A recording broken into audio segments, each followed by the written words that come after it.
si il avait annoncé officiellement qu'il ne se présentait pas aux élections, cette manifestation aurait eu lieu? Non, il n'y avait aucune raison qu'elle puisse avoir lieu. Alors, donc, on va passer, justement, on connaît maintenant les motifs pour lesquels vous avez organisé cette manifestation. On va aller à la manifestation, à l'organisation pratique de la manifestation. Quelles sont les dispositions que vous avez entreprises pour l'organisation de cette manifestation, de façon très résumée? Est-ce que vous avez donné des consignes spécifiques à ceux qui devaient manifester au moment des faits? Il y a eu des consignes, une sensibilisation, notamment le caractère pacifique et le caractère massif qu'il fallait démontrer, puisqu'on voulait, de manière visible, montrer de quel côté était la légitimité populaire. Très bien. Est-ce que, au cours de cette manifestation, vous aviez la volonté de mettre fin au régime de Moussa Dadis Camara? Pas du tout, ce n'était nullement nos intentions. Est-ce que vous aviez les capacités militaires ou matérielles pour obtenir un coup d'État contre lui? Pas du tout. Alors, quand on parle de complot, M. Ba, est-ce que le complot là pouvait tenir? Il ne pouvait pas y avoir de complot dans ce contexte. Je pense que c'est nous qui avons subi un complot qui a contribué au carnage. Très bien. On va venir le jour de la manifestation. Il a été rapporté à cette barre qu'un commissariat a été incendié, n'est-ce pas? Oui. Et que ce sont les armes issues de ce pillage, de ce commissariat, qui auraient été servies, c'est ces armes qui ont servi à perpétrer le massacre au stade. Est-ce que cela est une logique, M. Ba? Est-ce que ça, c'est possible? Ce n'est pas possible parce qu'un commissariat, s'il y a des fusils à l'intérieur de ce commissariat qui était relativement modeste, il ne pouvait y avoir qu'un ou deux fusils. Très bien. Et c'est d'ailleurs confirmé par le commissaire central de ce commissariat qui a indiqué effectivement que les fusils qui avaient été trouvés à cet endroit n'étaient pas opérationnels. Cela est également confirmé par Toumba Diakité.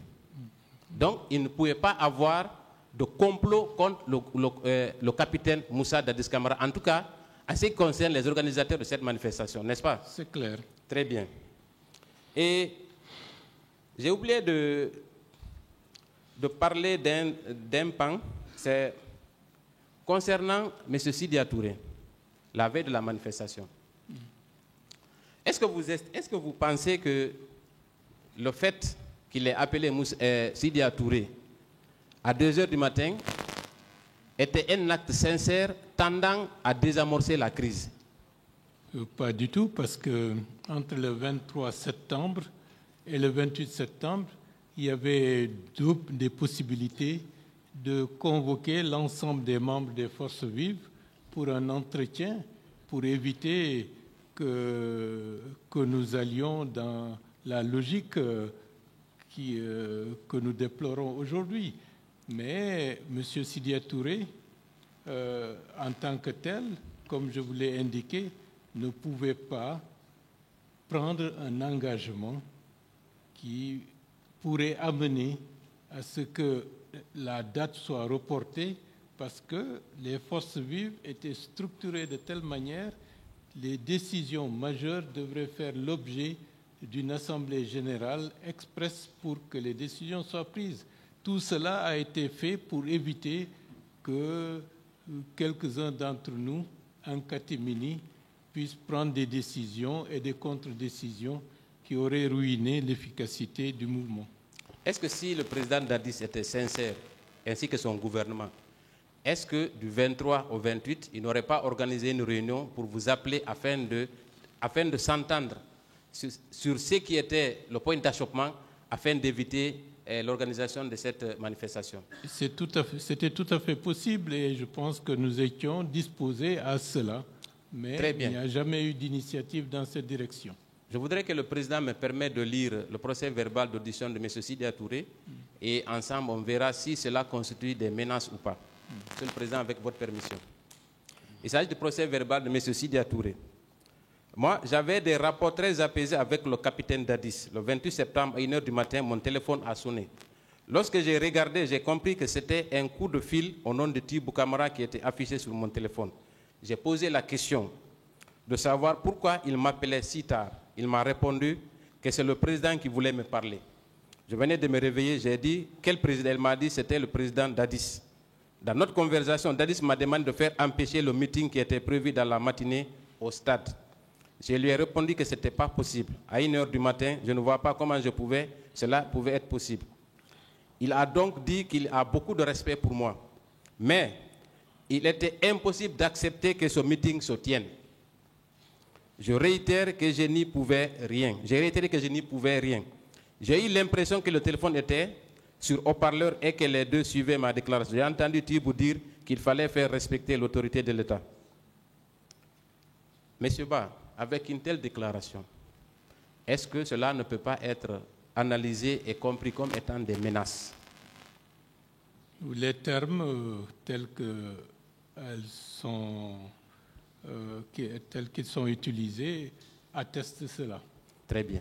Donc, on peut aujourd'hui confirmer qu'effectivement, M. Moussa Dadis Camara était opposé à cette manifestation au stade, oui ou non? Par ces termes, oui. Très bien.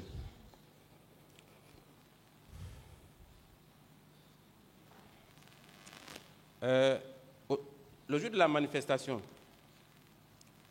vous avez parlé du colonel Tchebourou.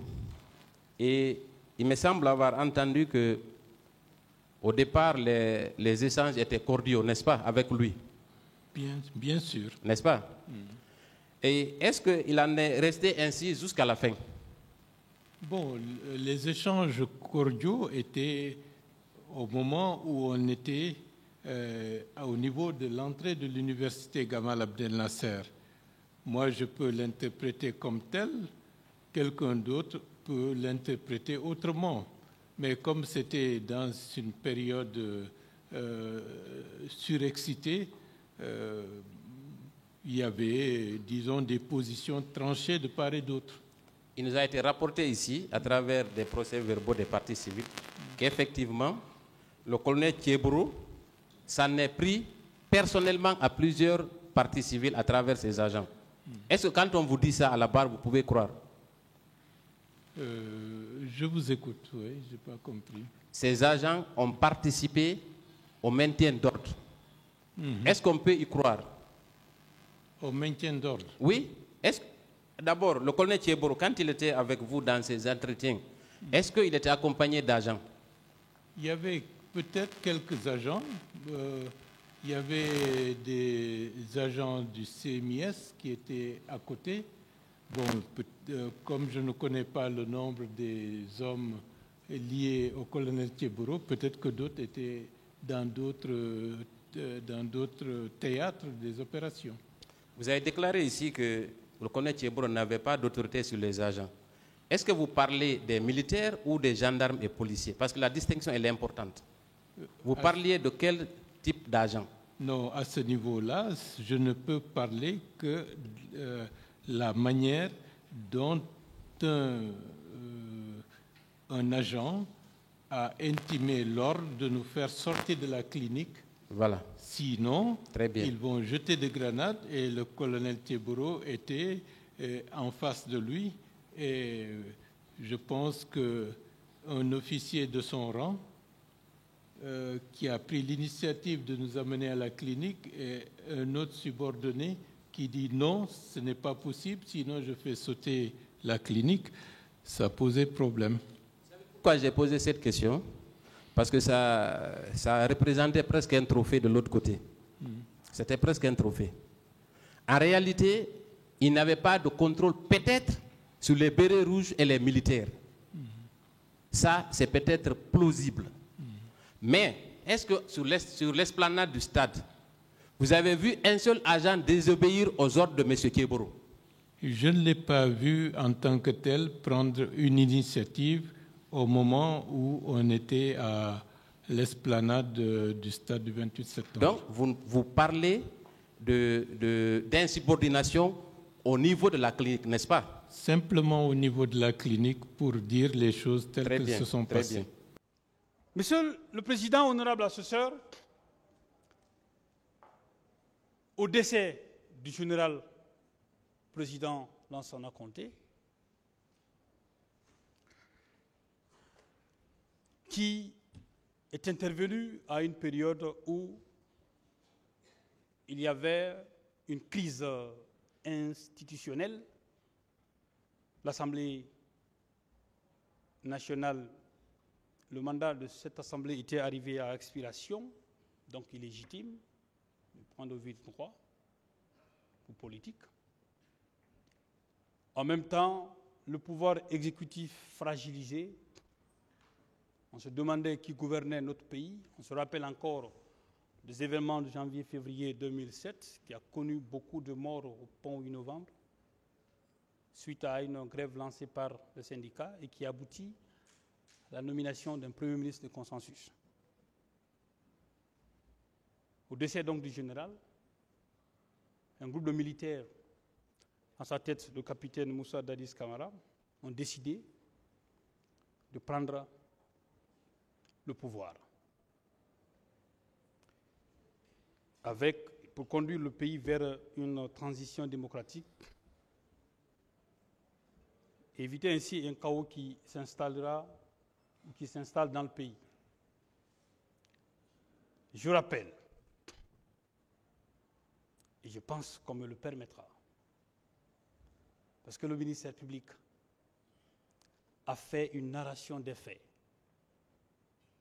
tronquée, teintée de contre-vérité et de complaisance. Je n'en ferai pas autant. Je défends la vie d'un homme, sa liberté, qui a une famille qui a besoin de lui. Je ne ménagerai pas mes mots. Ils ont donc pris ce pouvoir, Monsieur le Président, sans effusion de sang. Aucun Guinéen, aucun militaire n'a perdu la vie à cette prise de pouvoir. Quand j'interrogeais ici l'un des leaders politiques qui est partie civile à ce procès et qui est l'actuel Premier ministre, je lui ai demandé qu'est-ce que vous retenez de bon du président Dadis. Les vidéos existent. Je ne parlais pas des choses qui n'ont pas existé. J'ai une conscience professionnelle. Il dit, ils ont pris le pouvoir sans effusion de sang, ce qui est rare. Et qu'à côté, au Libéria ou d'autres pays limitrophes, il y avait des tensions. Et qu'un coup d'État qui intervient dans ce contexte-là dans notre pays et qu'aucun individu, aucun citoyen n'ait perdu la vie, que c'était effectivement un mérite.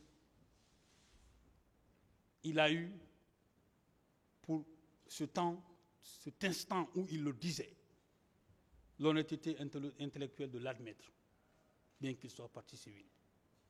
Je reviendrai sur d'autres de ces déclarations. S'il n'était pas partie civile, je n'aurais jamais parlé de lui. Mais je n'ai pas le choix. Donc, on doit, parce que le ministère public, dans la narration des faits, a essayé de dire que le capitaine Dadis et ses hommes ont rompu l'ordre constitutionnel, ont pris le pouvoir par effraction et tout, d'accord. Mais il devait avoir au moins, je ne veux pas aller une autre expression, je vais dire que le ministère public devrait au moins dire que ce pouvoir a été pris sans qu'aucune personne n'ait perdu la vie. C'est un mérite. Ça veut dire que ce pouvoir-là ne pouvait pas avoir pour principe de gouvernance la destruction de l'espèce humaine, comme ça a été dit dans cette salle. Quand vous n'accédez pas au pouvoir à travers le sang, avec les mains, vous avez quel intérêt à gouverner avec ça? Vous n'avez aucun intérêt. puisque c'est de ça qu'il s'agit dans ce contentieux, puisqu'on lui a montré aux yeux de toute l'opinion publique internationale que c'est quelqu'un qui ne pense qu'à ça. Il a dit que quand il est parti à la RTG pour lire le communiqué, il a appris que vers, en ville ici, je ne me rappelle pas de l'endroit, que certains éléments avaient été arrêtés. Il dit qu'il ne lit pas le communiqué, il faut qu'il vienne d'abord régler ça avant de repartir, pour éviter qu'il y ait des accrochages au sein de l'armée, pour qu'il y ait une unité. Ça, c'est le capitaine Dadis que nous allons vous présenter à l'occasion de cette plaidoirie. L'unanimité donc s'est formée autour de lui. Il a été désigné pour diriger les destinées de notre pays pendant cette période transitoire. Quand il a pris le pouvoir, il a déclenché beaucoup de réformes, notamment la lutte contre la drogue et ainsi que d'autres criminalités financières. Je ne vais pas rentrer trop dans les détails parce que mon rôle, ce n'est pas de défendre un homme politique. Mon rôle, c'est de discuter des faits. Ce procès n'est pas un procès du CNDD, ni de la gestion du pouvoir du capitaine Dadis. Beaucoup de choses ont été rappelées. C'est pour dire, mais si on veut faire procès à une gouvernance, moi je connais beaucoup de personnes qui ont dit beaucoup de choses ici à la chute ou au coup d'État qui a été perpétré contre le président Alpha Condé. Beaucoup de choses ont été dites sur lui. Si on doit faire ce procès politique-là, moi ça ne m'intéresse pas. C'est le fait, 28 septembre. Donc, ces réformes, j'en passe, Monsieur le Président, honorable assesseur. La durée de la transition, c'était de 2 ans. Le capitaine, bien évidemment, a dit qu'il ne serait pas candidat, ainsi qu'aucun membre du CNDD et les autres. Monsieur le Président, honorable assesseur, en avril 2009, je crois que lors de son passage au Boulbinet, parce que ça a été utilisé autrement dans le cadre de ce procès, on est en avril, et les événements se sont déroulés en septembre. Et que c'est à cette occasion que le président a déclaré un discours en mettant en doute sa candidature. Certains ont estimé qu'il fallait se préparer parce que c'est une lutte politique. Les hommes politiques, comme l'a rappelé ici Maître Diakité, n'ont pas la même perception des choses que nous. C'est différent. Eux, ils veulent aller à l'abbé. S'ils doivent finir avec leurs propres militants pour y aller, ils le feront, sans hésitation. L'homme politique, il le fera. Ce n'est même pas son problème. Alors, je lisais la dernière fois un passage dans le livre de Yamoussa Sidibé, lorsqu'il disait que le président Dadis disait qu'il était acculé de part et d'autre, de par ses proches, des leaders politiques. Les uns disaient qu'il faut se présenter, les autres disaient de ne pas le faire. Il était dans ce enclos-là, c'est toujours comme ça. C'est toujours comme ça. Et le Tibou Kamara a dit ici que le président a beaucoup de conseillers, il y a plusieurs qualités, il reçoit des informations de part et d'autre, et la décision lui revient à lui seul. Parce que c'est lui Dieu a voulu que c'est lui qui a la destinée du pays. Dans tous les cas, dans ce livre, il a dit que j'ai toujours, à chaque fois que je parlais, je mettais la question conditionnelle. Et effectivement, le discours qu'il a tenu au Boulbinet, il a dit si je veux, je serai candidat. Si je ne veux pas, je ne le serai pas. Cela a suffi pour prétexte pour organiser une manifestation à l'échelle nationale. Je vous dis, il faut se méfier des hommes politiques. Et je vais revenir sur ce que M. Bahouri a raconté ici autour de cette question-là.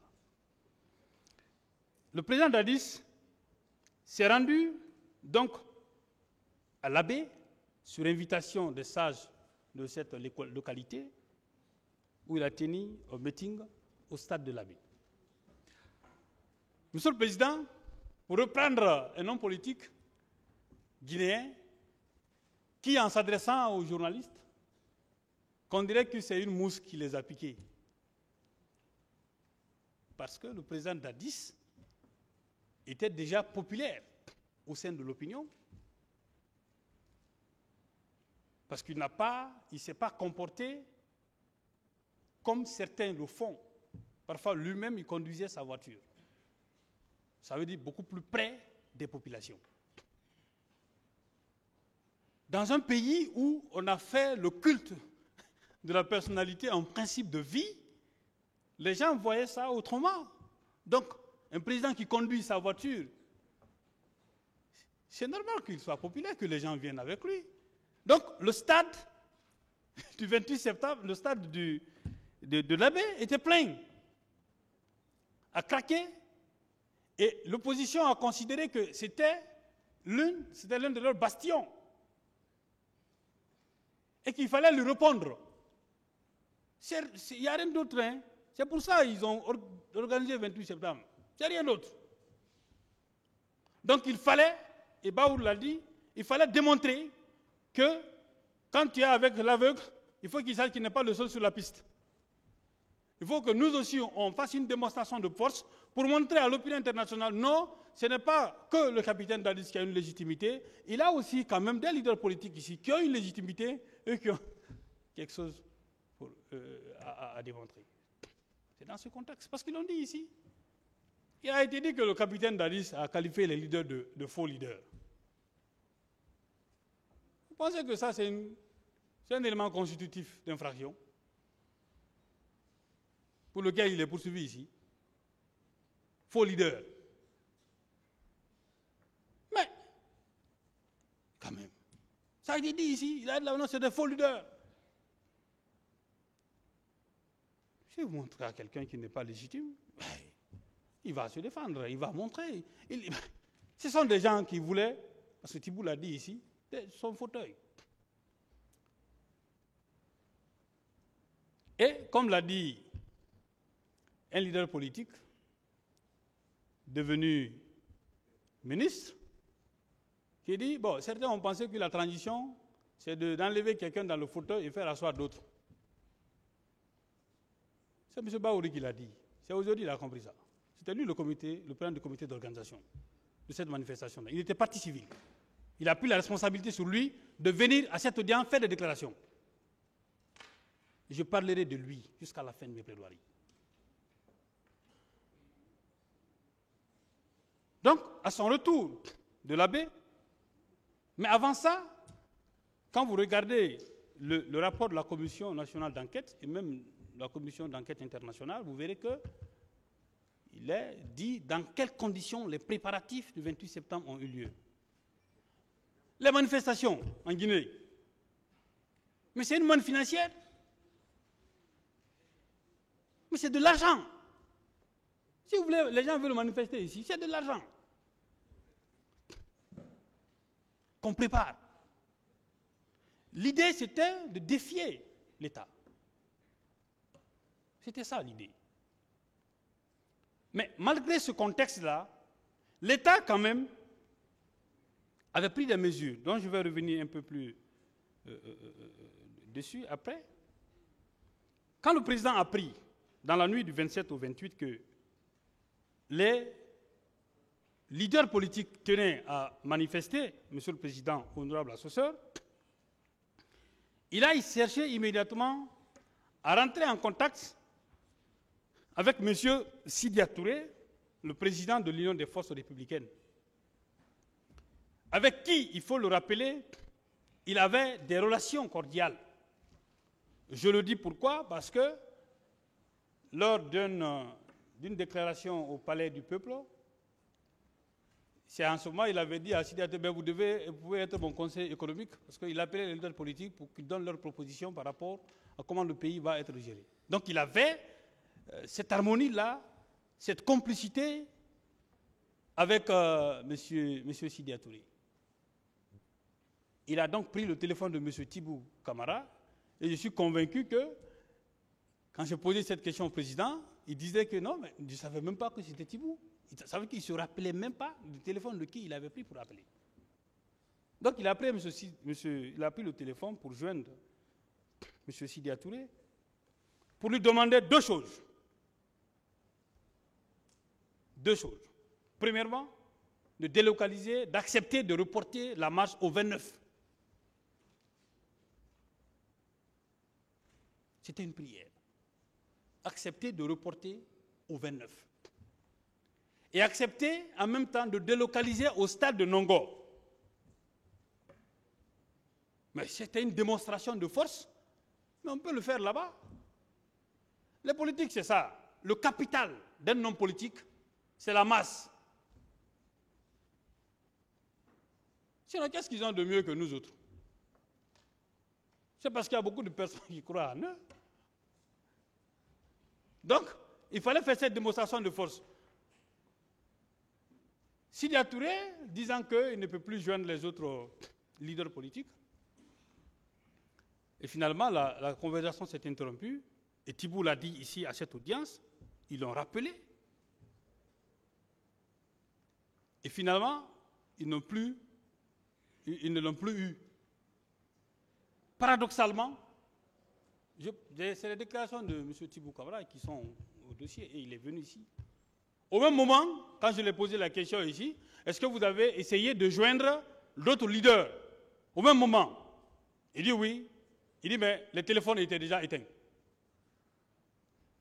Au même moment. Parce qu'il savait que le président allait chercher à joindre d'autres leaders. D'autres leaders. On dirait que si on ne manifestait pas ces jours-là, c'était la fin du monde, quoi. Alors, donc, les leaders politiques n'ont pas accepté. Et Baouri l'a rappelé ici que quand il est parti, parce qu'il était question de se retrouver sur Jean-Marie Doré, où les leaders religieux devaient continuer la médiation. Et là-bas, Sidi Touré a dit que le président a essayé de les joindre.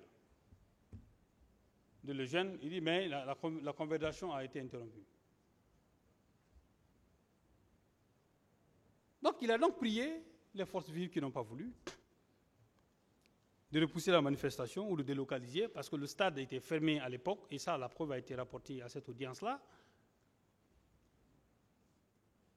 parce que la Guinée devait jouer avec le Burkina Faso.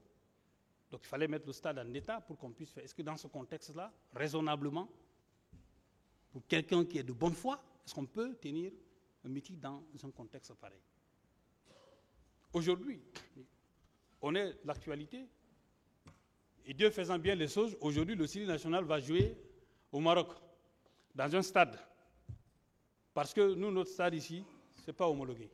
Ce n'est pas une fierté d'un pays qui a été dirigé par le président Ahmed Sékou Touré. Cette fierté d'être guinéen, ce n'est pas notre fierté, ça. Donc, c'était dans le même contexte. Donc, il fallait mettre le stade dans... C'est comme si aujourd'hui, les opposants disent, ou bien les leaders politiques disent, bon, on veut manifester au stade de Nongo.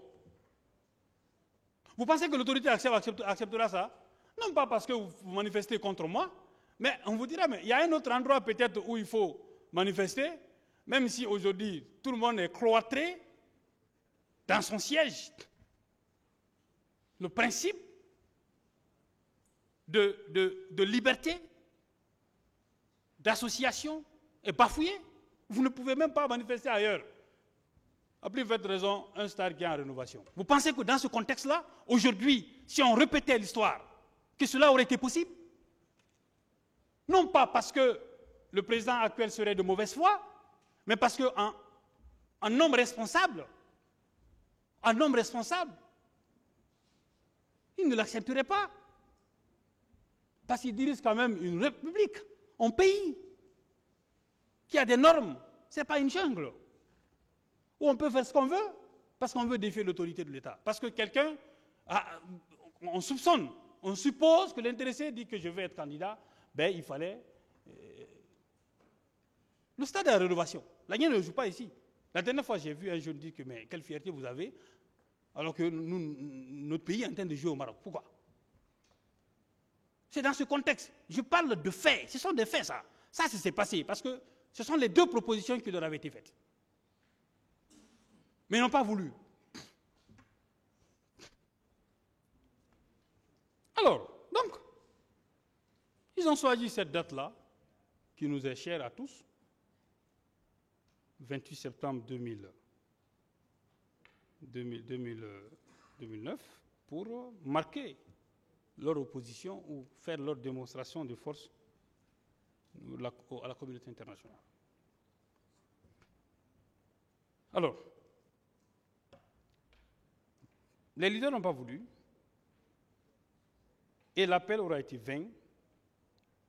Ils ont décidé de descendre dans la rue avec les manifestants.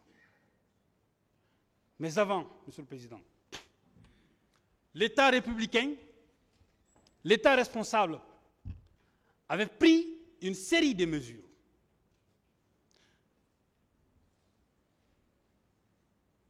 Et ces mesures étaient des mesures préventives, des mesures, Monsieur le Président, de police administrative qui relèvent, bien entendu, des autorités, des polices administratives. Ce sont ces mesures qui ont été prises. Parce que, je reviens là-dessus, pourquoi j'explique les faits en détail? Parce que, pour moi, la démonstration juridique qui est la plaidoirie doit être fondée sur la confrontation des faits au droit, qui permettra au juge de rendre une décision. Pas de spéculer. Ce n'est pas de la spéculation. C'est de la démonstration juridique. C'est ce qu'on va faire. Parce qu'il a été dit ici qu'aucune mesure n'a été prise. Et au même moment, on dit oui, le président Daris, c'était le commandant en chef de force d'armée, c'était le chef de l'État. Donc tous les péchés d'Israël, il faut qu'on lui attribue. Il n'a rien fait, il n'a pris aucune mesure. Il a failli partout, pour reprendre les propos de mon grand frère. Mon grand frère Gassimou, c'est lui, j'ai reçu beaucoup de choses de lui.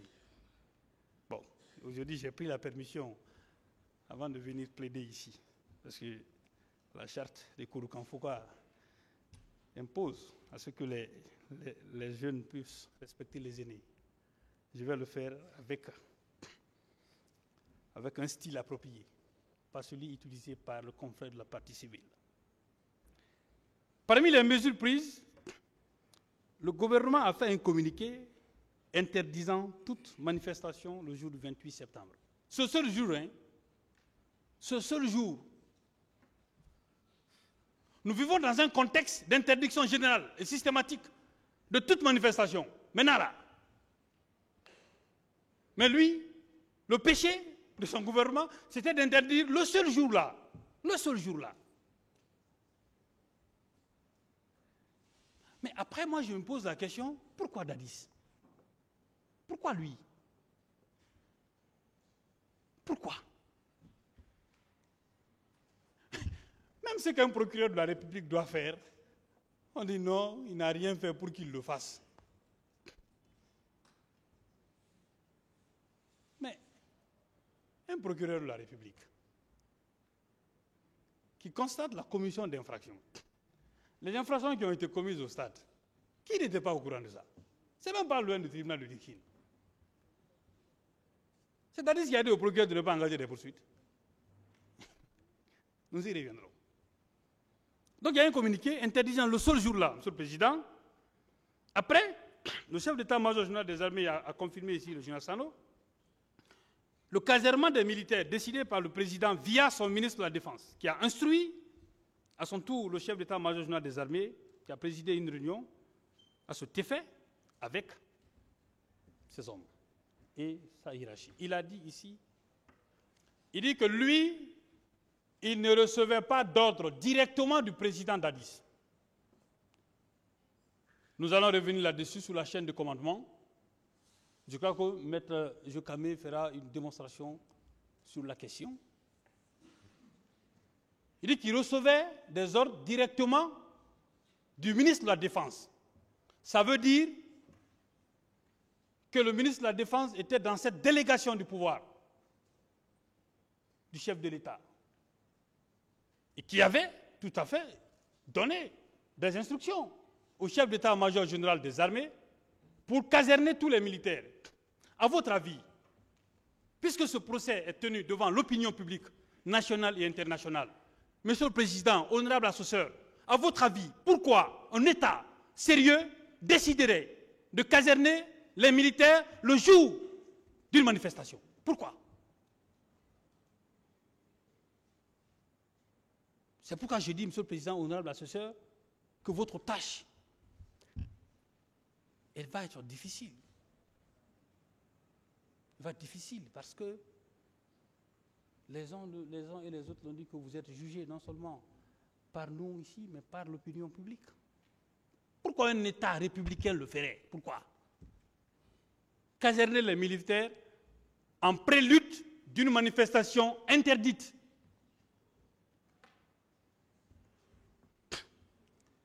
Monsieur le Président, tous les officiers qui se sont succédés ici ont dit que des consignes fermes ont été données à la hiérarchie militaire, aux militaires, que la manifestation ne sera, l'interdiction, le principe de l'interdiction ne sera appliqué que par la police et la gendarmerie, qui devait être, ou qui a été déployée dans les grands carrefours pour empêcher tout regroupement et disperser les manifestants, à travers bien sûr les armes conventionnelles, donc les grenades lacrymogènes et autres. À cet effet, la police avait posté un dispositif de 1200 agents et la gendarmerie 1270 hommes. Ce sont des faits qui sont au dossier. Je n'invente rien.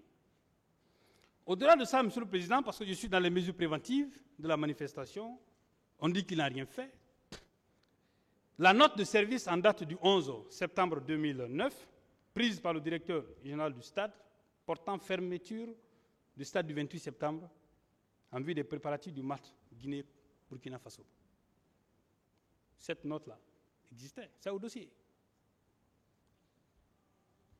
Mais on dit là-bas, il faut tenir la manifestation de là-bas. Ça veut dire qu'on était prêt déjà à la confrontation. Les leaders politiques qui sont partis civils là,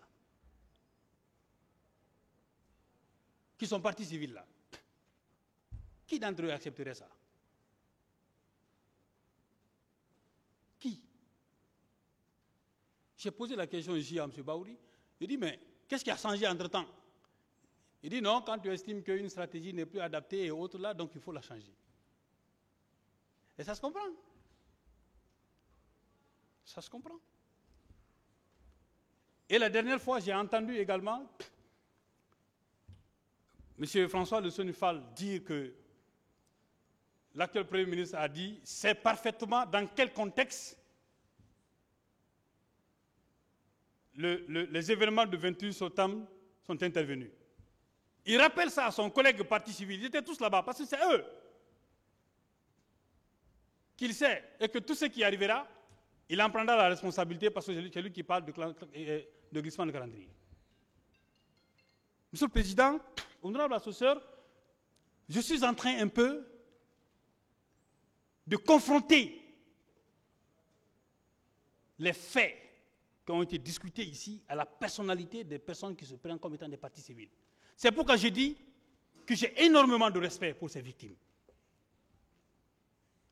Énormément de respect pour ces victimes.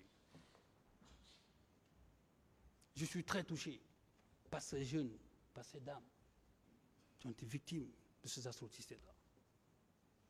Si elles savaient quelle est la mentalité réelle d'un homme politique, je sais ce qu'elle aurait fait. Ces jeunes gens qui ont perdu la vie. Monsieur le Président, La note de service du ministre, du directeur du stade a été confirmée par une note par le ministre de la Jeunesse et des Sports et de l'Emploi jeune. Il est venu ici, M. Istokera. C'était un témoin. C'est un témoin du parquet. Je vais revenir sur la question des témoins. Vous savez, il y a un procédé par lequel vous laissez l'accusation avec ces témoins. Si les témoins de l'accusation ne sont même pas suffisants ou pertinents pour étayer leur accusation ou pour asseoir la conviction du tribunal, moi, avocat de la défense avec mon client, je vais chercher quel témoin. Témoin de quoi? C'est pourquoi le capitaine Dadis, on n'a jamais présenté le témoin. On n'a pas besoin. Si vous prenez des témoins que vous considérez à charge, qui viennent ici, déchargez nos clients. Nous, on fait quoi? Monsieur le Président, le gouvernement, à travers le ministre de l'administration du territoire et des affaires politiques, a interdit toute manifestation à caractère politique sur toute l'ensemble du territoire national jusqu'au 2 octobre 2009. À la même date, comme je l'ai dit tout à l'heure, le ministre de la fonction publique et de l'emploi jeune a déclaré la journée du 28 septembre férié, chômé et payé sur toute l'ensemble du territoire national. J'ai entendu ici que le 28 septembre n'a pas été un jour férié, c'est vrai. Vous savez, les faits, il ne faut pas les tronquer. Quand c'est vrai, il faut dire. Chacun doit être sincère.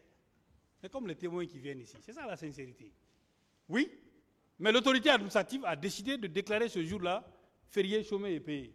C'est clair que si un décret ou un arrêté est pris aujourd'hui pour dire que demain c'est férié, ce procès-là ne se tiendra pas.